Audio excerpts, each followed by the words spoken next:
भाजपचं धक्कातंत्र सुरूच. डोंबिवलीत शिंदेंच्या शिवसेनेचे मोठे नेते भाजपच्या गळाला. शिवसेनेतून भाजपमध्ये इनकमिंग सुरूच. यामागच्या काही दिवसातल्या बातम्यांच्या हेडी. आता हा महायुतीतच सुरू असलेला सुप्त संघर्ष आहे की पुन्हा एकदा महाराष्ट्रात राजकीय वादळ येणार असल्याचे संकेत. शिवसेना, एकनाथ शिंदे गट आणि भाजपमधला हा संघर्ष नेमका काय आहे आणि या संघर्षाला एकनाथ शिंदेंचा एंड गेम का म्हणलं जातंय, विस्ताराने पाहूया. कल्याण डोंबिवली लोकसभा मतदारसंघ. शिवसेना शिंदे गटाचे श्रीकांत शिंदे लोकसभेला इथून तब्बल 2 लाखांच्या मताधिक्याने निवडून आले. थोडक्यात सांगायचं तर हा शिंदेंचा बालेकिल्ला. मात्र याच शिंदेंच्या बालेकिल्ल्यात भाजपने, विशेषतः भाजपचे प्रदेशाध्यक्ष रवींद्र चव्हाण यांनी काही महिन्यांपासून ऑपरेशन लोटस ऍक्टिव्ह केलंय. त्यामुळे महापालिका निवडणुकांची चाहूल लागताच कल्याण डोंबिवलीचं राजकारण तापलं. मागच्या महिन्यात शिंदेंच्या शिवसेनेचे पदाधिकारी अनमोल म्हात्रे भाजपमध्ये गेले. त्याच्या दुसऱ्याच दिवशी शिवसेना तालुका प्रमुख आणि एकनाथ शिंदेंशी जवळीक असणारे महेश पाटील 3 नगरसेवकांना घेऊन भाजपमध्ये गेले.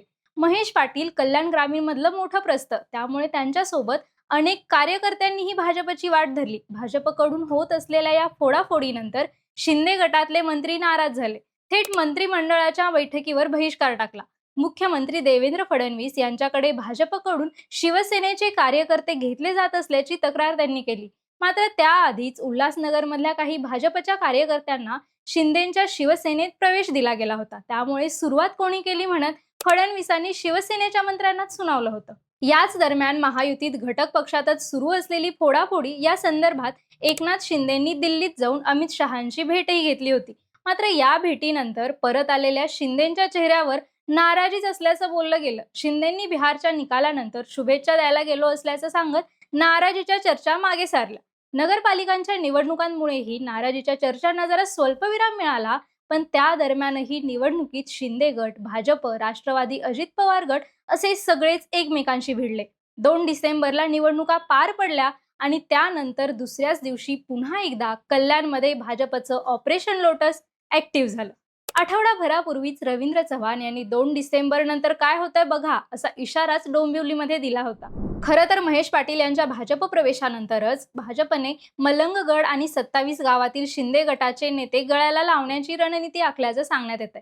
याच रणनीतीचा भाग म्हणून बुधवारी सकाळी देसलेपाडा इथले शिवसेना कार्यकर्ते विकास देसले यांना भाजपमध्ये प्रवेश देण्यात आला. त्याचा परिणाम असा झाला की कल्याण ग्रामीणचे शिंदे गटाचे आमदार राजेश मोरे आणि शहर प्रमुख राजेश कदम यांनी पत्रकार परिषद घेतली. महायुतीला कमकुवत करण्याचं काम रवींद्र चव्हाण करत आहेत. एकनाथ शिंदे संयमानं घेत आहेत, मात्र आम्हाला कमी लेखू नका असा इशाराही दिला होता. मात्र या पत्रकार परिषदेनंतर तासाभरातच शिंदे गटाचे नेते सदानंद थरवळ यांचा मुलगा अभिजित थरवळ यांनाही रवींद्र चव्हाण यांनी भाजपमध्ये पक्षप्रवेश दिला. कल्याण डोंबिवली शिंदेंचं होमग्राऊंड. मात्र याच होमपिचवर रवींद्र चव्हाण यांनी सुरुंग लावून राज्याचे उपमुख्यमंत्री एकनाथ शिंदेंची कोंडी केल्याचं जाणकार म्हणतात. त्याही पुढे जात शिंदेंची कोंडी केवळ कल्याण डोंबिवली पर्यंत मर्यादित आहे की शिंदेंच्या एंडगेमची सुरुवात आहे असा प्रश्नही उपस्थित केला जातो. यामागचं महत्वाचं कारण म्हणजे एकीकडे रवींद्र चव्हाण हे शिंदेंचे कार्यकर्ते पक्षात घेण्याच्या भूमिकेवरून माघार घेण्याच्या तयारीत नसल्याचं बोललं जातंय, तर दुसरीकडे भाजप नेतृत्व मात्र यावर मौन बाळगून असल्याचं बोललं जातं. शिंदे रवींद्र चव्हाण यांच्या या भूमिकेबाबत दिल्लीत जाऊन आले. त्यानंतर भाजपकडून घटक पक्षांचे कार्यकर्ते आपल्या पक्षात घेऊ नये असा आदेशही दिला गेल्याचं बोललं गेलं. मात्र तरीही भाजपमध्ये शिंदे गटातून इनकमिंग सुरूच आहे. त्यामुळे एक सूर असाही आहे की हा सगळा अट्टहास केवळ महापालिकांच्या निवडणुकांसाठी नसून 100% भाजपसाठी सुरू आहे. 2029च्या निवडणुकीत भाजपला घटक पक्षांच्या कुबड्या नको आहेत, म्हणून पक्ष संघटन वाढवण्याचा उद्देश भाजपच्या ऑपरेशन लोटस मागे असल्याचं बोललं जात आहे. त्यामुळे रवींद्र चव्हाण यांची भूमिका पक्ष पुरस्कृतच आहे का अशी शंकाही उपस्थित होते.